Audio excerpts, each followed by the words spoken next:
వృషభము స్త్రీ చిలుక.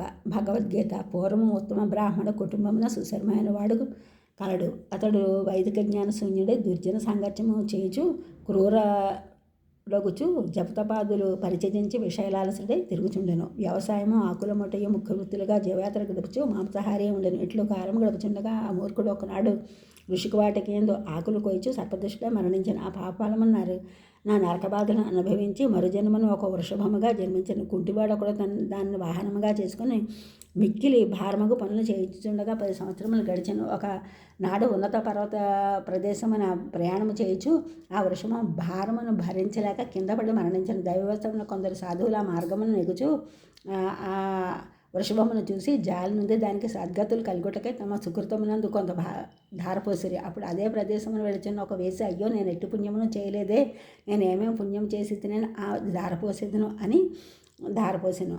తర్వాత ఈ వృషభమును యమదూతలు యమధర్మరాజు దగ్గర తీసుకుని పోగా యముడు వృషభమును చూచి వేశ్యధార పోసిన పుణ్యము కలదని తెలిపాను. అప్పుడు పుణ్యలోక సుఖములను పొంది పూర్వజన్మ జ్ఞానము గల ఉత్తమ బ్రాహ్మణ కుటుంబంలో జన్మించను. పెరిగి పెద్దది అయి పూర్వజన్మ జ్ఞానము కారణంగా కిందటి వృషభ జన్మలో సుకృతమును ధారపోసిన వేసి ఇంటికి వెళ్ళి తల్లి నీ సుకృత దానము చే నేను కృతకృత్యుడినైతిని, తల్లి నీవు ఇచ్చినట్టు ఆ సుకృత పెట్టిద్దని అడగగా ఆమె తన ఎదుట పంజరములోనున్న చిలుక నిత్యమోపలకు వాక్యములను వినుడిచే తన అంతఃకరణం పవిత్రమైనదని అదే నీకు ధారపోసిద్దని తెలిపాను. ఆశ్చర్యముగా వారిరువురు ఆ చిలుక వద్దకు వెళ్ళి తమ సందేహమును కారణమును ప్రశ్నించగా అది పూర్వజన్మ స్మృతి గల ఆ చిలుక ఇట్లు చెప్పిన పూర్వజన్మను విద్వాంసుడినై ఆ అహంభావ మోహితుడినై రాగద్వేషయుక్తుడినై గురువులను దూషించు తిరుగుచుండును. కాలానుసారము నా మృత్యుముఖమున పడి నానావిధ నరకయాతలను అనుభవించి సద్గురు దూషణచే నేను ఇట్లు చిలుకనే జన్మించి తిని పాపాత్ముని నగుడు అగచే బాల్యమునందే తల్లిదండ్రులు కాలధర్మము చేసి తిరిగి దైవవశమున నేను ఒక ముని నేను శోషించి పడి ఉండగా నన్ను తన ఆశ్రమం గదుకు తీసుకుని వచ్చి నాకు ఆహారమునిచ్చి ప్రేమతో ఉండెను.